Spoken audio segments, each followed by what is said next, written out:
So this afternoon we're having a presentation by René Boer. Welcome, nice that you're here. René Boer is a critic, a curator, a researcher on basically everything that has to do with the city and especially also the social kind of organization in the city. And I think throughout your career you've always been busy with this question of housing and the question of how can also housing be organized in a much more fair and social way. So you've made exhibitions about it, you've done research about this topic, about accessibility of the city as well, and also have been involved with the squatting movement in Amsterdam. And so also from your own expertise or experience, I think you can bring in a lot of great observations that have a lot to do with the things that we're kind of researching and thinking about at the moment. So I'm really happy that you're here. It's really, I think this can be a great addition to our collective endeavor. Also good to say is that René has been one of the driving forces behind Field Architecture. It's a online platform that kind of organizes the debate about the accessibility of the city. International platform with now offices all around the world. Maybe you can explain a little bit better about it, but the idea is a short presentation, and then there's also room for questions and interaction. So floor is yours. Yeah, thanks, Mike. Yeah. And cut me short when it's getting too long. Yeah. Thanks for having me. Great to be here. I heard you had a great start of the school so far, so I'm very curious where you're heading. Thanks for the intro. So I was actually thinking about how to introduce myself in relation to these topics, and I was thinking, like, it's interesting how I always had two different heads. So on the one hand, you have growing up in Amsterdam, at some point I got acquainted with these activist movements and let's say housing struggles and LGBT struggle and climate struggle on the one hand. On the other hand, I tried to develop a professional career around, let's say, spatial politics. And for a long time, these two things were kind of separated. But in recent years, I've tried to merge that into the same thing. And that has been quite an interesting process. And indeed, field architecture has also been important in that. So a platform for spatial criticism that was started now more than 10 years ago. And what we try to do is to give a new generation of thinkers, architects and urbanists the possibility to critically analyze the status quo and also publish about that. And we also have a podcast, also with advertising for the school. And since last year it started to grow, field architecture. We now have these teams in a few different cities. So it grew from, let's say, a small collective in Amsterdam into more of a horizontal network. And we're also starting something new called Field Architecture Situations, which are events that are not, let's say, events as in a lecture, in a setting like this, but more on site. So the idea is that people embody the debate that we're touching upon. So that's something that we are slowly starting at this moment. And what has been important also in field architecture for myself, for example, is that it has also been kind of a motor from which many of us were asked to reflect on certain topics.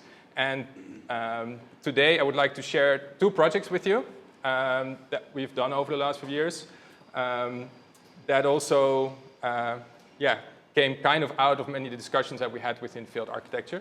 The first one is Architecture of Appropriation on Squatting as a Spatial Practice, about squatting, in no way an historical overview, but more about what kind of spaces are emerging and how do they emerge today, with a very important moment to mention is, of course, the squatting ban in 2010. And the other project is called The Right to Build, Self-Build Between Dreams and Reality, which is about self-building, or zelfbouw, something that is not necessarily very common in the Netherlands, but is coming up more and more, I think. And we were in this exhibition, we were interestingly looking at specifically the period 2010 to today. So there's interesting relation also with squatting, which became much more difficult in 2010. All right. Oh yeah, and I will close off with a few takeaways based on some of the discussions that will emerge in these two presentations that I think might be very interesting for your further thinking in the coming days and weeks in the summer school. Okay, so Architecture of Appropriation first was a project in collaboration with the Nieuwe Institute, or the former Architecture Institute here in Rotterdam, which also is partly the State Archive for Architecture and Planning, and all the materials are in the banana-shaped building that you see being built here in the back. You probably know it, if you know Rotterdam well. And this archive mostly contains, let's say, the work, the models, the drawings from these famous architects, many of them white, cis males, many of them dead also by now. And I think the archive understands, and the people around in the Institute, that this is by no means a complete overview of all the different contributions that have been made to the Dutch urban landscape. So at the moment, they're doing different kind of pilot projects in trying to make this archive also more complete and more inclusive in many ways. So projects like Feminisms in Architecture or Queering Architecture are all about completing this archive. And we started a different pilot project that was about, let's say, all the collective, non-author-based, also sometimes precarious, or even criminalized kind of contributions to the Dutch urban landscape. And we started specifically with squatting. So I understood you already discussed quite a bit about squatting. Maybe to give a quick definition, the occupation of a piece of property or a piece of land without the permission of the owner. So this notion of conflict, I think, is very important there.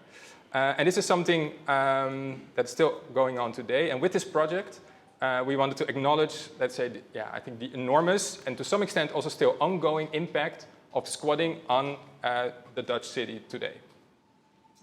Maybe to go quickly back into time, I think squatting is something of all times and ages, and it's happening everywhere around the world. Everywhere where people need a place to live and where there is vacant properties, people bring these two phenomena together. You, for example, did a wonderful research also on squatting in Venezuela, also in recent times, right? So there is many different kind of examples that fall within this very broad category of let's say, squatting, in its many different kind of forms. And this is often seen as a bit of the starting pamphlet of the modern Dutch squatting movement, a call by the provost, an action group in the 60s to splash white paint on front doors of empty houses to make sure that people looking in need of a house could easily recognize where empty houses would be and then go and occupy them. So I think what is interesting to understand about the emergence of the modern squatting movement in the Netherlands in the 60s or the 70s, that at the time there was a massive housing shortage as there is now, but also at the time inner cities across the Netherlands were in shambles. So many houses were in ruins, were empty, were abandoned, and at the same time modernist ideals were still in full swing. So planners and architects were all focusing on building new, let's say, large-scale modernist housing estates outside of the city. And if they would look at inner cities, they would mostly think about how to erase everything and build large office buildings and highways into the city center. So very different kind of thinking. And at that time, a new generation came of age, the boomers, who understood that, these places are empty and they were in need of a house. So that's where they started to house themselves. So this became a struggle for affordable housing, but also against real estate speculation, but also to save buildings, to save neighborhoods that were slated for demolition to make way for these large-scale modernist plans, but also to create alternative spaces for non-normative lifestyles, non-normative ways of living in the city.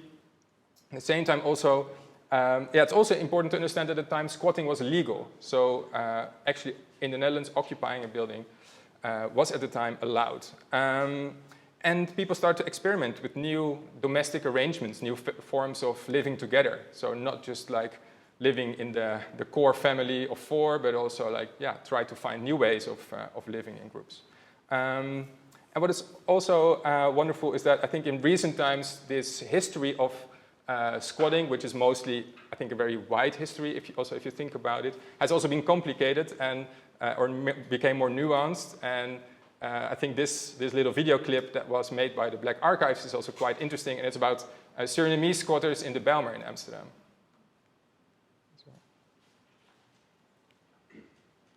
If it works.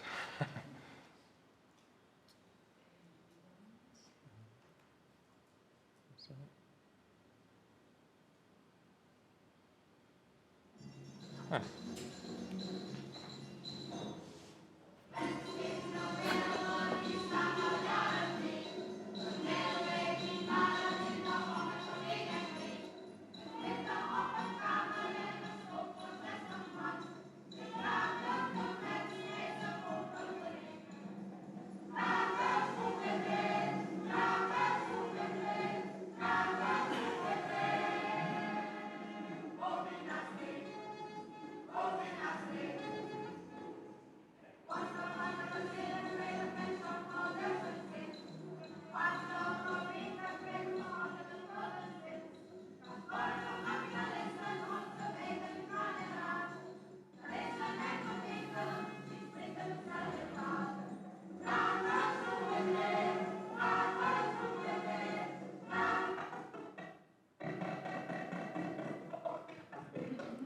Well, you got the point.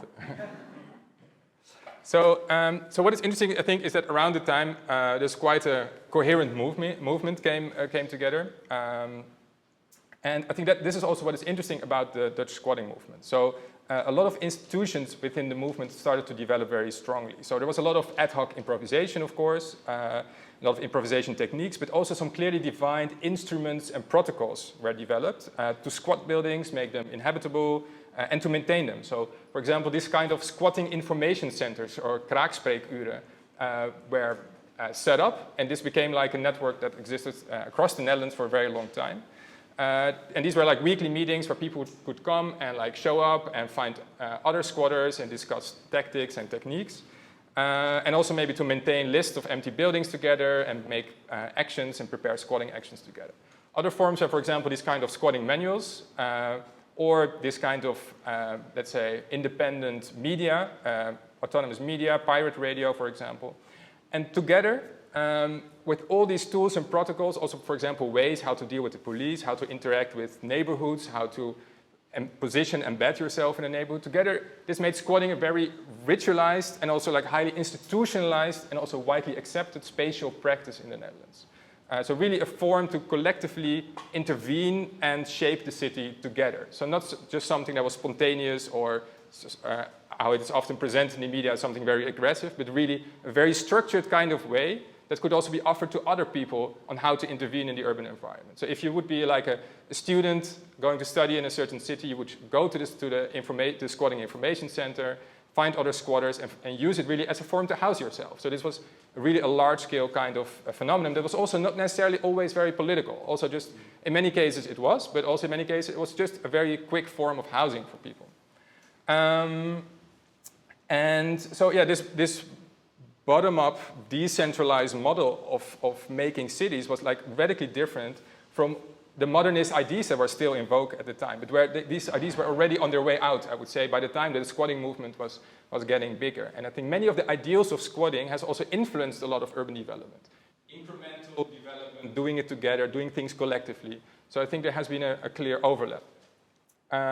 So in until 2010, squatting was tolerated if a house was empty for more than 1 year. In 2010, there was like a full squatting ban, and recently there has been a new law that said that the squatting ban actually had to be maintained more effectively. So things are getting more and more difficult, I would say. But I think one of the tenets of the squatting movement has always been kraken gaat door, squatting continues. But also this slogan was quite popular during the introduction of the squatting ban. What is not allowed is still possible. And this is, yeah, it's hard to see, but this is a squatting manual from 2015, for example.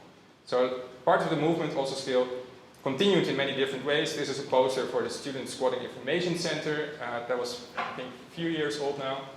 You can still see here and there.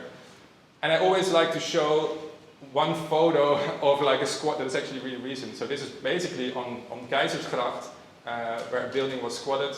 I'm not sure what is the situation. In Amsterdam, they're evicting pretty quickly right now. But this place has already been there for a year. Are they evicted by now? They're still there. Yeah. They're there still. They're still there, right?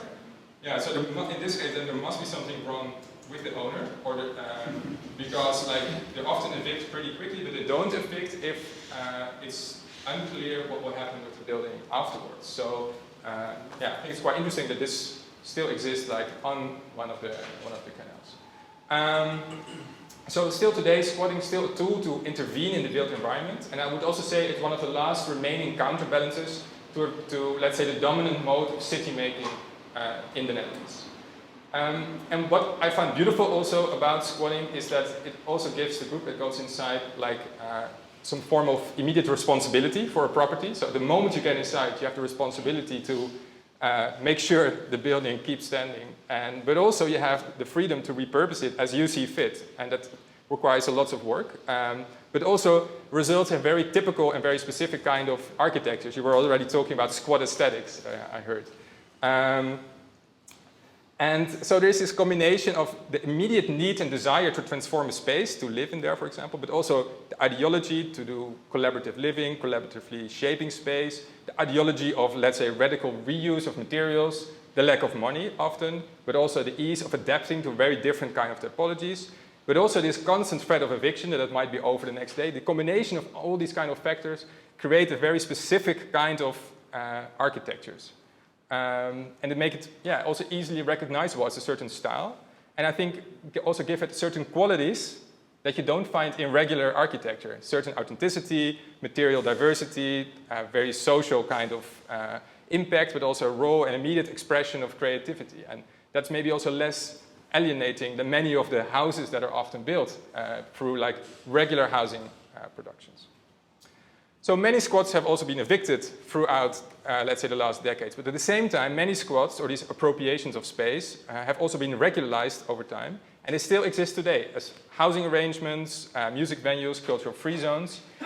So, and together with all these existing squats, so the actual existing squats, these like legalized buildings together form, let's say, yeah, an enormous legacy of the squatting movement in the Netherlands. And I think it had a major impact on the Dutch urban landscape in terms of presence, but also the specific kind of architectures, the kind of specific kind of aesthetics, but also in thinking about the city and how do we live in the city together. I can quickly say something about a bit of the methodology about the project, but I will do that a bit quickly. So from the institute, from the new institute, came the question like how do you document these kind of spaces, also to include them in the archive. But I will run through that a bit quickly to win some time. So we had this like kind of workspace in the institute for a year to document 6 specific squatted spaces across the Netherlands. And we used architectural photography, and we worked with students to make architectural drawings of a lot of different places. I will later say a bit more about these different kind of spaces, also documenting where certain materials were coming from. For example, this squat in Amsterdam, Plantage Dok, used a lot of materials that came from ADM after its eviction, so there's a lot of material circulation going on that we also documented. But also, let's say, the transformations about like a place that was squatted and then transformed by a group, in this particular floor, a bathroom and a bedroom, or this is Poortgebouw in Rotterdam, like documenting all the specific additions that were made by the squatting group over the years, timelines. And also what we did is that, so we made all these, like, let's say, formal architectural representations, and then we thought like it was also kind of missing the voice of the people who have actually been creating these kind of space. So we brought everything back to these communities, who then, with like a layer of tracing paper, had added like a layer of comments and remarks on all these forms of documentation. So yeah, I'll quickly go through it. And so these documents are the basis of a publication that you maybe also have here. I forgot to bring one. You have it here? Yeah, cool. The Architecture of Appropriation book. So we also try to develop new forms of representation. So that includes the remarks, the drawings, the photos. And we also have been in conversation with some of the communities that we've worked with to also maybe use these kind of representations, for example, in negotiations with owners, negotiations with the municipality, but also in court cases. So also try to make these form of representations then again useful. just for your, I will maybe also quickly show a few examples of some of the cases that we've worked with in the book. This is one of my favorites. This is the Vluchtmaat, quite a not so remarkable office building on Amsterdam's A10 Ring Road. If you would pan a little bit to the right, there is the G-Star Royal headquarters designed by Rem Koolhaas, just outside of this picture. This building is still was empty for a really long time and was then occupied by a group of refugees known as the We Are Here refugee collective. That was a group of refugees whose applications for asylum were rejected, but at the same time they couldn't go back to the countries where they came from. So they were in the Netherlands, they couldn't go anywhere, but they're also not allowed to access regular forms of housing, not allowed to work, so they had nowhere to go, and basically squatting for them was the only option to house themselves. And yeah, so here on the right you see a bit of a genealogy of the different kind of buildings they occupied, for example, in the first few years of their struggle. And I think in total it ran up to 80 buildings that they have occupied over the course of 8 to 9 years. And these are some of the drawings that we also made together with them. So here you see like it was largely an open plan office with like the little interventions that they did. And turning it, for example, here on the top floor, turning it from an open plan office into like a place that was actually inhabitable by a group of, in this case, I think 40 mostly Ethiopian refugees. And what was really interesting here also that it was squatted, I think in 2015, and the owner who was also the owner of the Bouwmaat, a large construction store next door, and he came to the group and said, yeah, I'm not going to do anything with this place, and for me, I heard about your story and your struggle, for me it's fine if you can stay, but I need to cover my utility bills, and especially in this case also my insurance bills. So I need to pay for that, and so what I would propose is that you guys somehow organize some kind of foundation, and that you rent out, let's say, the south side of the ground floor to people that you know, small companies, startups, or cultural initiatives. And with that rent, you pay my bills, and then we don't talk about anything. And so this kind of form of legalization existed for 5 years. And through this specific model, it was possible for these people to house themselves on a longer period of time. And what you also saw is that many of these We Are Here groups, and sometimes there were like 5 different groups, often, so there was a women's group, and like Sudanese group, and a West African group. Like this Ethiopian group stayed for like 5 years in one building, and all the other groups had to like move every 2 or 3 months. So they were also known as the lucky group. And it kind of looked like this. So also this form of domesticization of this kind of office building, in this case by Ethiopian women. One of the offices downstairs. And here you see some of the interventions that were made. Very basic living rooms. Here's some of the structures, how they reorganized the building. Okay, yeah. Was evicted or like the owners said that it was going to demolish the building in 2019, and then they had to leave the space. Very briefly, a small canal house in the Negen Straatjes, like this design shopping district in the center of Amsterdam, of an owner who wanted to completely change the facade on both the front and rear facade. And monumental organizations were not allowing that. And then it was empty for a really long time. It was occupied by a group of squatters in 2015. Yeah, I already showed a few of these images. You see like also the reuse of materials, like really tiny place with quick interventions of like curtains and trying to make it inhabitable. And those piles that hold up the roof, they are very typical for squats, but also very good to barricade the door with. So it's, you can take one out, hope that the roof doesn't fall in, and put it in the door, and then the cops won't come in. It's impossible to ram down the door. Yeah. Tradition, like the Amsterdam house, where you would have a door, or any house, and like the stairs going up, that you put like this thing like in the middle, so like it's impossible to open the door. That's what you feel, right? Yeah. Another, just to give you another example, one of the places that we've been working with is ADM, a place that's now sadly evicted.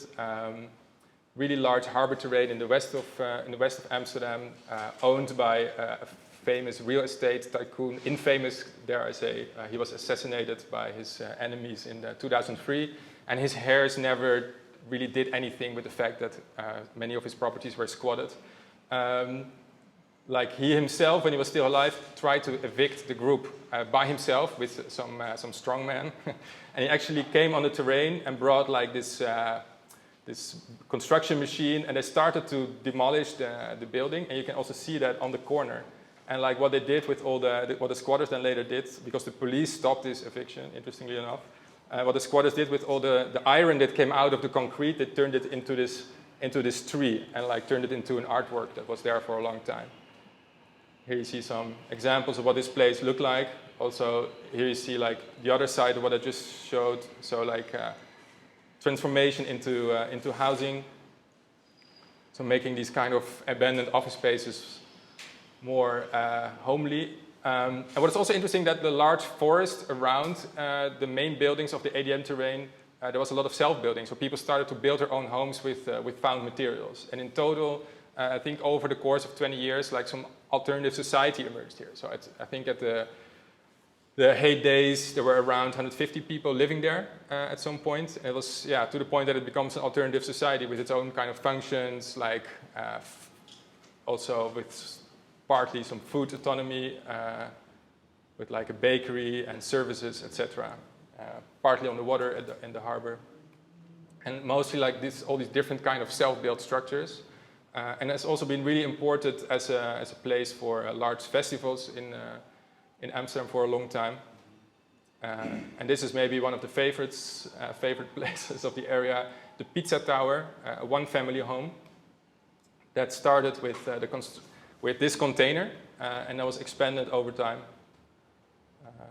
into this house. And it's heated by a pizza oven on the ground floor that is also that heats the entire building, but also functions as the bakery for the entire area.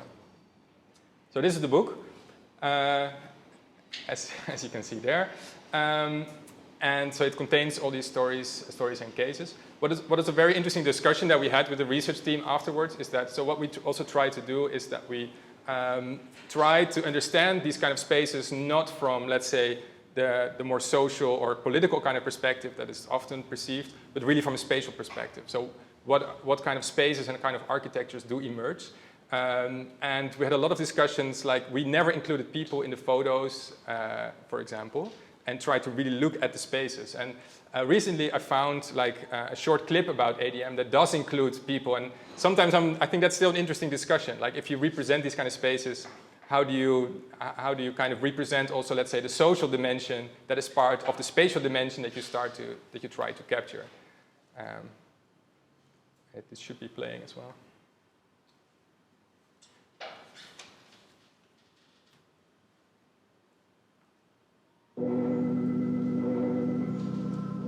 So a different perspective of ADM than what we did.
sadly doesn't exist anymore.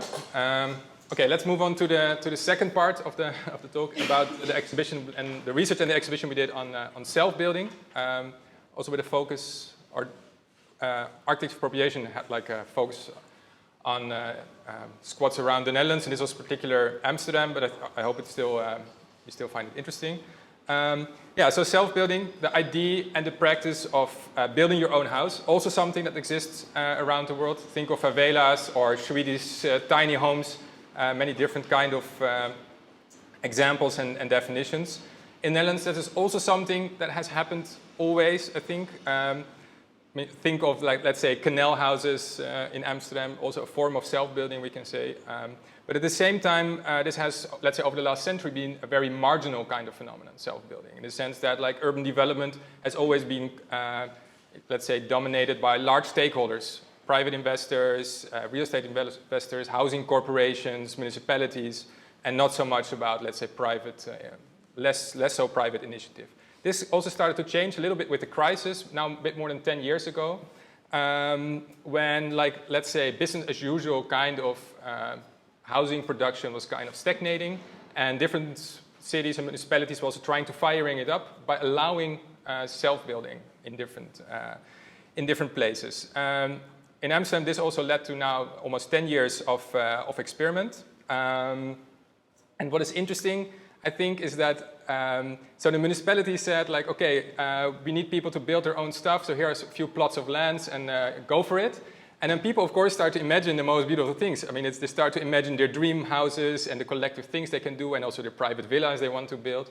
And then time and time again, the municipality had to say, okay, this is a fantastic dream, but actually a bit less and a bit more controlled. And so there was constantly this tension and this back and forth between, like, let's say, an authority allowing a certain, or like instigating also a new form of housing construction or housing imagination, and then, but also having to contain and control it at the same time. And this exhibition was also about that tension. That was also maybe productive, I think, over the last 10 years. Just for your understanding, I think these are 4 important categories of self-building that exist.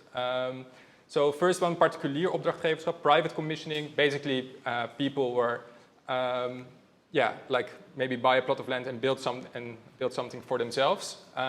Then there's the collective private commissioning, so a group of people who come together and work together to build something together, and in the end, generally speaking, own the houses that they build. And then, something that I will touch upon later also, but what happened is that what happened with many of these collective private commissioned projects is that at some point they started to hire architects, or they often did hire architects, but also the expertise of developers.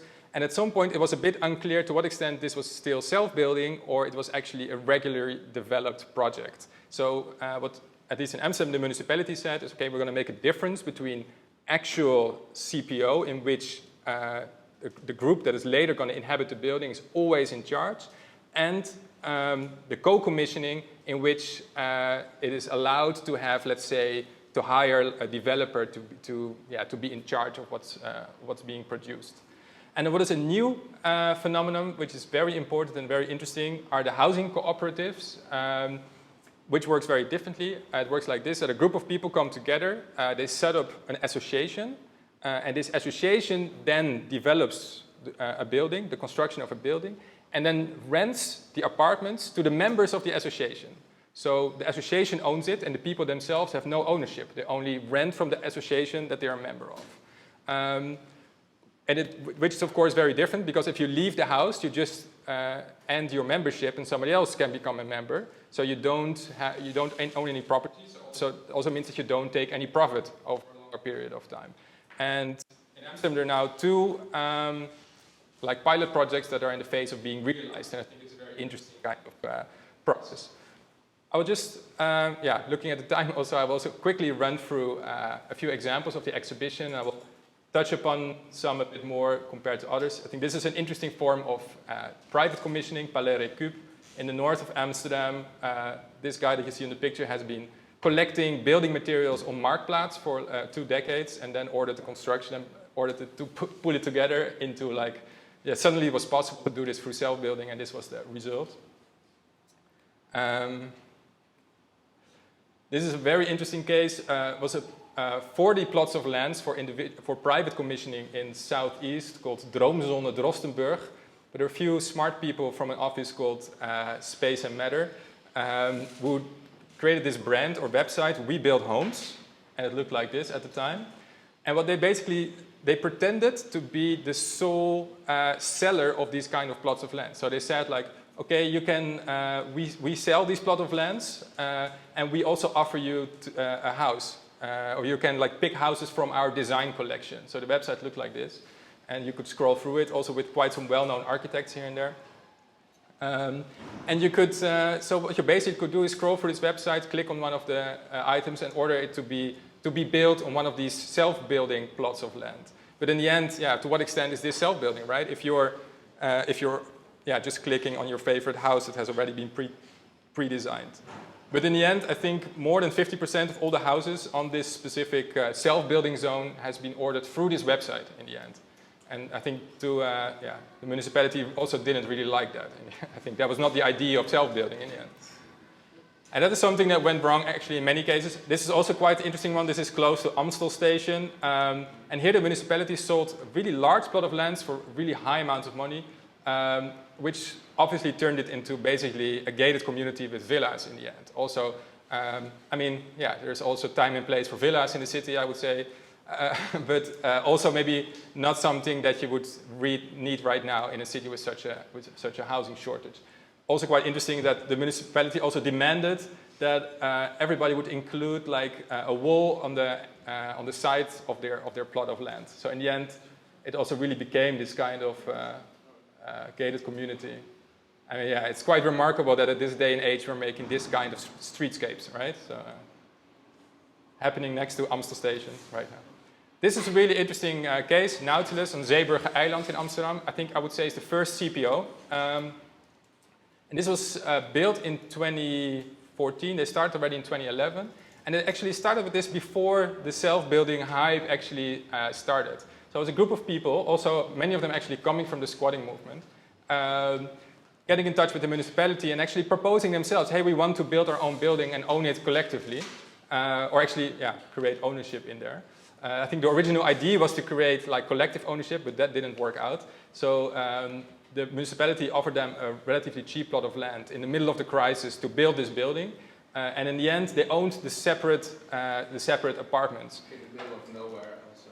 Yeah, totally middle of nowhere. Well, now it's being built up a bit more, but when they started, it was a former sewage treatment plant between Amsterdam and Eiburg, but now it's becoming more of a neighborhood. This is how it looks now, and so really, actually quite a nice place. But something they didn't foresee one thing.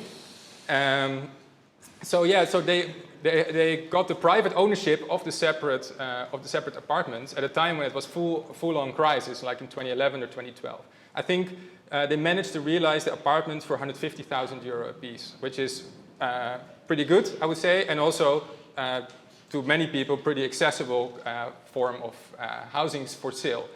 But yeah, they didn't foresee the fact that at some point also people would leave, and also that there would be like a massive real estate boom over the last 10 years in the Netherlands. So when the first family left 2 years ago, yeah, they had to offer it on, let's say, on Funda, on the private market, and it was it was sold for more than €500,000. And yeah, it's also, that was of course something that saddened many of the people in the collective. This wasn't really what they were hoping for in the end, the kind of housing they wanted to construct.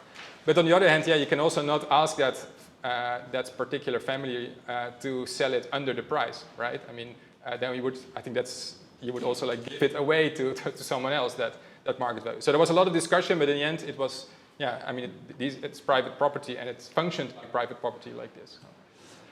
And other places also started to think a bit more creatively around that. This is in the west of Amsterdam, Pomdok. What is also really fascinating, this is what it looks right now, but in the original plans, this group, a small group of people, I think there were like 12, they said, so we're going to create this concrete grid, and the front, we call it a favela facade. So everybody can create, like with their own hands, their own favela-style facade with materials they can find. And it was going to look like this. This was their dream ideal of the building they were going to build. But Yeah, the municipality was like, maybe not. And like in terms of, yeah, let's say welstand, how do you call that? Like general, the beauty commission.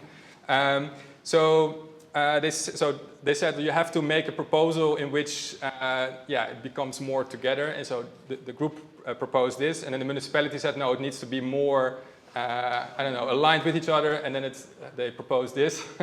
And then in the end, it became this. Yeah. So that was the end of the favela facade, but they lived there very happily, as I understood. But what is also very interesting is that they introduced this model to try to prevent a little bit what happened in Nautilus. So, for example, if you would leave in 1 year after the construction of the building, the group would get 80% of all profit made on the apartment. But if you would leave after like 4 years, you would be able to retain like 20 or 40% or something. So it was like a model to prevent people to quickly speculate on the construction of this building. But yeah, I mean, in 5 years it's over, and then it's still up to the market. So I mean, a limited way of trying to tone this down. This is also an interesting one. Sloterdijk, a plot of land sold as offered by the municipality as a CPO, so for a group of self-builders to collectively realize a building. And it was kind of taken over by a developer who brought a group of people together and said, like, here's the group. And in the end, basically, he developed it themselves. And during the entire process, they pretended it was a self-building group, but in the end, it was actually in the back, it was actually a developer arranging everything. And I mean, they weren't breaking any laws, but it was like, yeah, I think the municipality also understood this was not really what self-building was about. And at this point, they also introduced this other category. So we're now going to introduce plots of land that are specifically for CPOs that have to be strictly led by a group. And we're going to create, I mean, there's also a market for this, right? I mean, like on the website, it says these kind of things, like all the toilets and bathrooms are going to be Villeroy and Boch and Grohe and everything. So, I mean, to what extent is this self-building if the brand of the specific toilet has already been chosen, right? So, but there's also a market for, yeah, not just buying your apartment, but having, like, let's say, just a rough say on the kind of house that you get, right? So this was a way to try to streamline that. The Nieuwe Meent, the Watergraafsmeer in Amsterdam. This is one of these first pilots of housing cooperatives. Really, really interesting. So yeah, I was explaining this model in which this group of people then sets up an association who then owns this building. And this is the kind of drawing that they made, so no shiny renderings, but this was kind of the plan. And what I found interesting here is that this was kind of the volume that was demanded by the municipality. So they sold the plot of land, and like the group that would win the tender to develop the housing cooperative here had to develop exactly this volume. And then what you have with these housing cooperatives, of course, is that these kind of groups want to make it as affordable as possible and also as sustainable as possible, which means that you have to completely fill out this kind of volume. There is no financial space anymore to, yeah, maybe change a little bit, or maybe not use everything, or maybe leave a bit open. So, yeah, I think the difference, for example, with like what is happening on ADM, the kind of squatting where there is like an open plot of land, where maybe on a nice Sunday somebody starts to construct something that over the years becomes a house, is very different from this kind of situation in which this group needs to really build this volume within 2 years of time. And they have to realize it, they have to prove that they're going to do it, and otherwise it's not happening. So, yeah, this group is presenting themselves as a post-capitalist commune, which is really nice, but in the end, they're also, yeah, just putting a lot of time in something that is already pretty regulated, I would say. So they're meeting on every Monday, Tuesday, and Wednesday evening to discuss every detail, but in the end, this is also something that is already pretty fixed. ADM was also one of the cases of the exhibition. Here you see a sad image of the eviction. Actually, what is great though is that there was a lot of support for ADM. And it has been in the news quite a lot. And through this kind of, let's say, political leverage, they also managed to negotiate with the municipality to get another piece of land in the north, where they now have like a 4-year lease, I think, at the moment, which is not the indefinite of the squatted terrain that they had, but they can still rebuild the self-built houses that which they managed to take from the other area. Almost there. Another interesting case, Schoon Schip in the north of Amsterdam. What I really like about this case is that it was really the initiative of an architecture firm, actually Space and Matter, who said like we're proposing to build homes in the water, and these homes were not going to be there, so they're really adding something to the housing stock. So with many of these like self-built projects, there's going to be housing anyway. So you're not adding additional housing to what was already going to be built. And here, this was really, I mean, these are like 12 homes that wouldn't otherwise, or 20 homes that wouldn't otherwise be there. A lot of ideas around sustainability, originally also about like social housing. The social housing had to be cut. So in the end, we're talking about floating villas here. And I mean, as I said, there is a place and time for floating villas. So that's great. But yeah, no... You do have a cooperative, but not for the houses. Oh yeah. Ah, yeah, for the energy, right? For energy, yeah. And for several common spaces, and they have their own coin system or a financial system. Yeah. And they have a smart grid there that's connected to the bigger grid, of course, and all these kinds of sustainability. Yeah, so no, you're totally right. In terms of sustainability, maybe I was a bit too quick there. I mean, for housing stuff, they don't have the cooperative, but they do for all the other stuff. Yeah, exactly. And also in terms of sustainability, it's really like top notch. So I think also, but maybe that's also an important part also of self-building, that it also allows groups and architecture firms also to experiment and also show what is actually possible in that way, right? I mean, so it allows you to push boundaries in many different directions, maybe. Then the last two cases I would like to show are from Almere. And that are definitely on a different scale. And I would definitely also recommend you, if you want to make a nice day trip on a summer day, go to Almere and explore these two cases. First one is Homeres Kwartier, really large area for which the municipality offered like an urban design plan, selling plots of lands where people could can build their own house, so through private commissioning. But what is interesting here, I think, is the massive scale. So not just a row of houses, but an entire neighborhood. And what is also interesting is that the municipality also here had the feeling that they had to kind of facilitate this process. So they didn't say, okay, just build anything you like, but they made this brochure with 20 different kind of forms of self-building that you could do. So for example, in a row with others, or with like constructing in wood, for example, or like places where you can also create your own office at home. So they also strictly regulated different forms and typologies of self-building. And the results are pretty wild, I would say, for Dutch standards. Yeah, hit and miss also. So a lot of different kind of things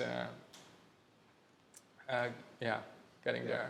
It's also interesting that when you have the complete freedom to build whatever you want, and then you draw the house that you would draw as a kid, right? It's like anyway. And what is a really, really interesting example is Oosterwold. That is being built right now. This is a massive amount of land, almost to the size of Almere itself. So it's basically doubling the entire city. And what the municipality is doing here, this is based on an idea by MVRDB, by the way, which is also quite interesting. And what they're doing is they're selling land really cheaply. And then people can build their own house. They have to keep a lot of green land. So I think it's a maximum of 25%, and in some parts like 12.5% of build-up area. So it's going to be a really green area. People can build whatever they like. So it's you can build your tipi or your notary villa as you like. But you also have to construct roads, sewage systems, water systems, electricity grids, by yourself or together with others.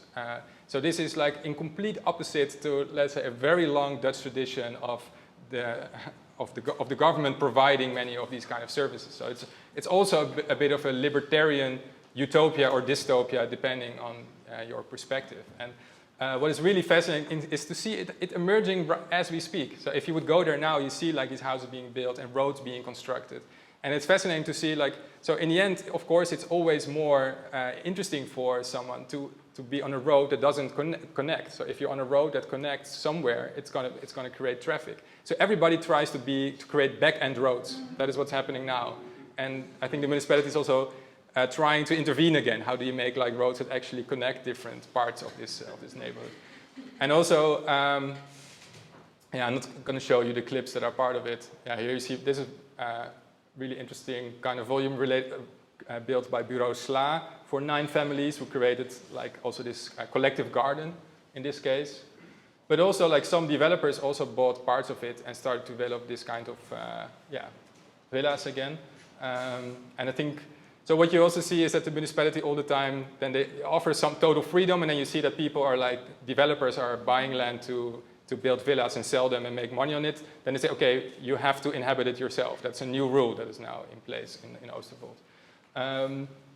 And for example, yeah, I won't show it, but like this guy, like he was there from the beginning, one of the pioneers in Oosterwold, and it's a really interesting series of video clips on Omroep Flevoland, explaining everything that is going wrong in this libertarian utopia. One of the cases, for example, is the fact that I mean, garbage. So the municipality also said, like from the beginning, you have to deal with your own garbage. I mean, you get this cheaply, build your own city, whatever. We're not gonna fix it for you. And what people start to do is put the garbage bag on, let's say, on the provincial road, and like to see what happened. And yeah, the municipality was kind of forced to pick it up. So every year, the municipality says, like, from the 1st of January, you have to arrange it yourself, and that's happening year and year again. And so there's still this tension between. Yeah, can you actually arrange it? Can you actually leave it to people? And then the municipality having to intervene again. Yeah. Were there no municipal taxes imposed?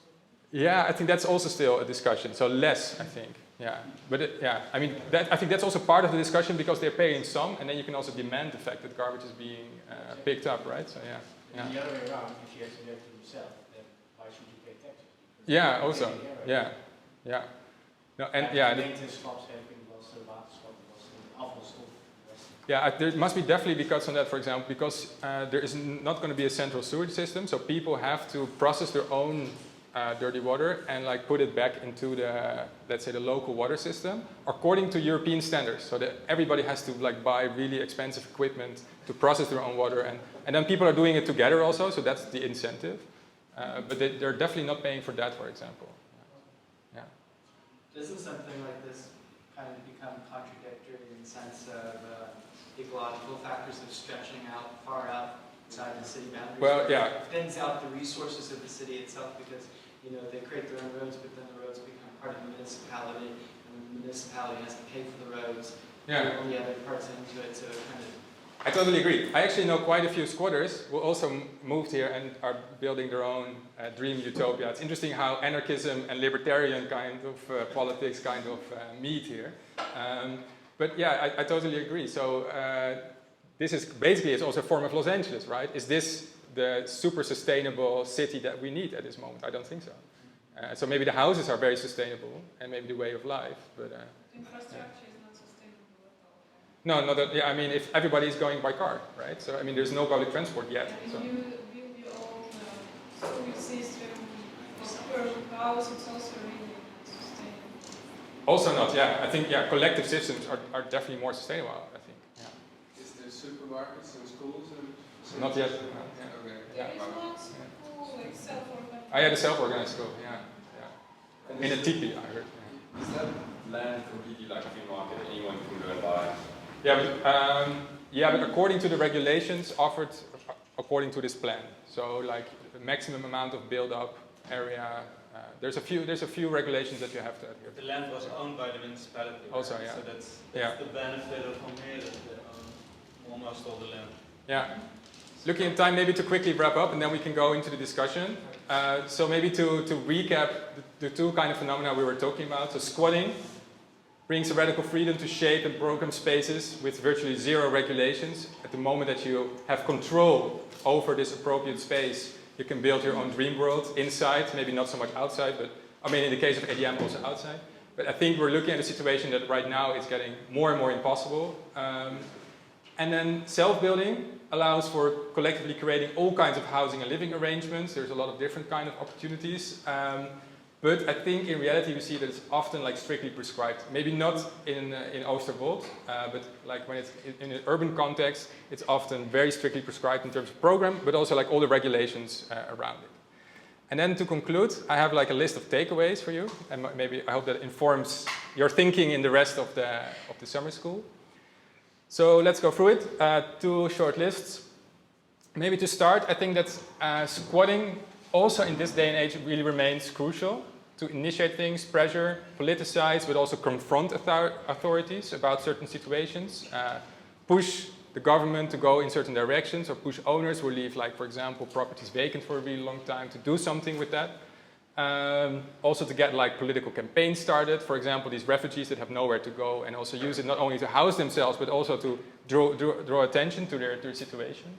But as a form of housing, I think it's like less and less something that is more current. Like, yeah, I think the groups of people who are still right now, like going from one squat to another and being evicted all the time, I think that's a pretty rough life, and very different from maybe groups who had the luxury of being able to stay in a squat for 4 years and then move on later, which was much more a stable form of housing. Then what is also fascinating, I think, is that there's these many legalized squats. I showed you the example of Paradiso in Amsterdam, but there are like many of these legalized squats across the Netherlands in most of the large cities. They're there, and in many cases they're also not very, very visible. For example, Paradiso is very well known, or the Poortgebouw here in Rotterdam is also well known. But sometimes these are just like small apartments that are still, of which the ownership is often, for example, put into a foundation. The mortgage has been paid, and people are just like paying for the upkeep of the building. And I think there is an interesting potential that, for example, these legalized squats, and maybe this is a bit of a dirty word, but represent like a massive real estate value there that can also be made productive, for example, by mortgaging it, and then like starting to build, like invest in, for example, other forms of affordable housing. So I think there is I think that's a potential that's currently untapped. And what you also see with these legalized squats, many of these places were squatted in the early 80s by young people at the time, and also legalized soon after. For example, they were 25 at the time, they're now 65. So many of these places are now also becoming elderly homes. And I think there is also a challenge there. How do you make sure that these places are like maybe, for example, capable for these old squatters to maybe remain into their old days there, but also at the same time to allow for new generations to also profit from the fact that these kind of affordable spaces exist, right? So why are young people now watching at the sideline, like the boomers getting old in the places that they occupied? I think there's a tension, and definitely also a question mark that needs to be resolved there. Then the anti-squat, I think that often remains a very destructive force in many neighborhoods. It is really like the lubricant allowing speculation, and for example what happens in the Tweebosbuurt also to happen. Still, I think it's that sad. I think I understand it when cultural initiatives or also young people see no other option than using anti-squat or forms of property guardianship. And for example, like Stad and the Maak, also the example that you're already aware of. But I think what is important there is that if you engage with anti-squat, that it's really important to be very critical what the actual situation is. So what is the process, the larger urban development process you're facilitating? So also be very careful, and maybe also have a politicized stance about it. So what I found interesting about Stad and the Maak, they say like, okay, so in the end we want to own these kind of properties and put them in some form of urban commons, as they call it.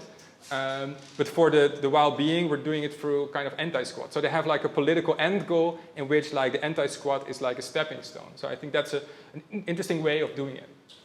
Then the housing cooperatives, that's an enormous opportunity. I mean, that's a legal form that can be applied across the Netherlands.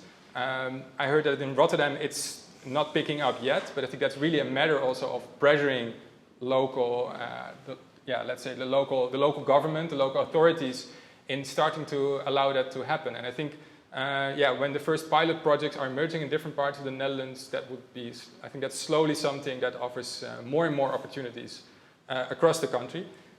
And then the final one, what you also see is that a lot of municipalities are still trying to sell off the real estate that they have in public hands. So they have like large real estate portfolios, they're slimming down in many cases. That is also a massive opportunity to create affordable and collective housing. And again, I think it's really a matter here of political pressure to make sure that goes to that is a public asset that is being directed towards affordable and collective housing rather than hotels, for example. So there's, but yeah, that is something that is not going very well everywhere. So that's also a matter of political discussion. And I think the coming municipal elections in spring next year that would be really like a turning point, and it's really also, I think, a political horizon to put that on the agenda, I think.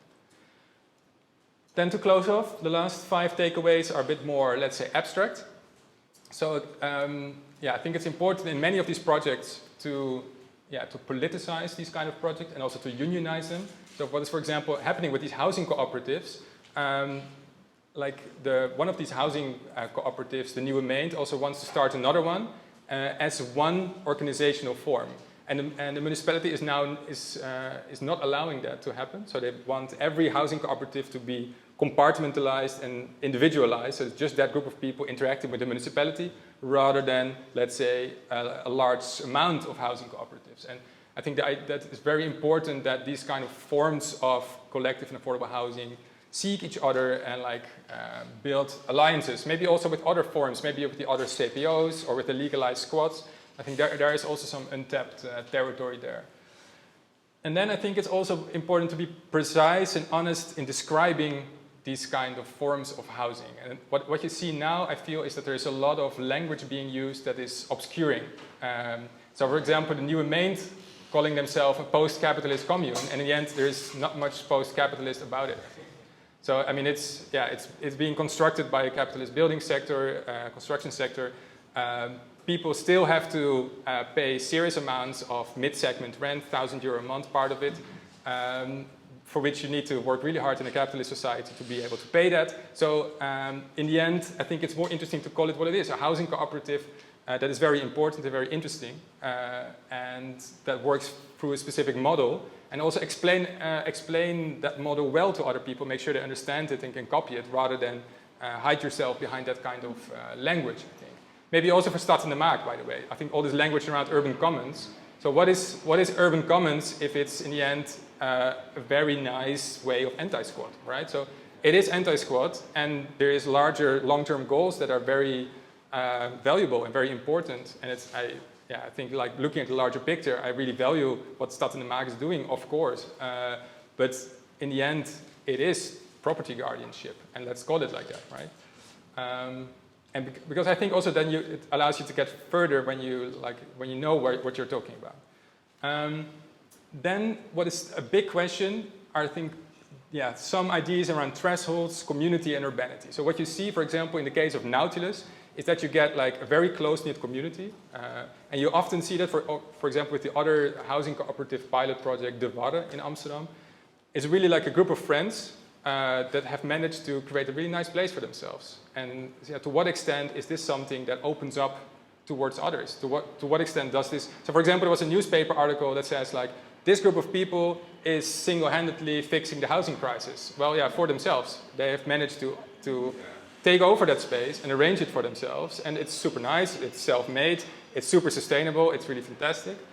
But to what extent is that going to be open? For example, the Nieuwe Meent is like creating, I think also 6 social houses of the project they're creating, which they're just offering within the context of the neighborhood they're going to build in.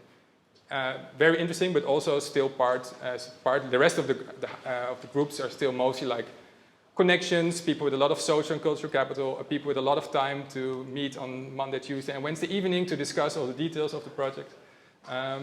So it's also interesting to think about. So what is the urban, right? Is that really like these closed-off communities, or how do we create some kind of openness and thresholds in which people can come in and pass? So I think that's. I mean, there is a lot of thought that needs to go in there, I think. Then financial opportunities.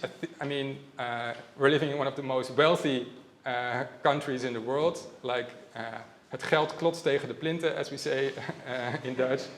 I mean, there's money everywhere.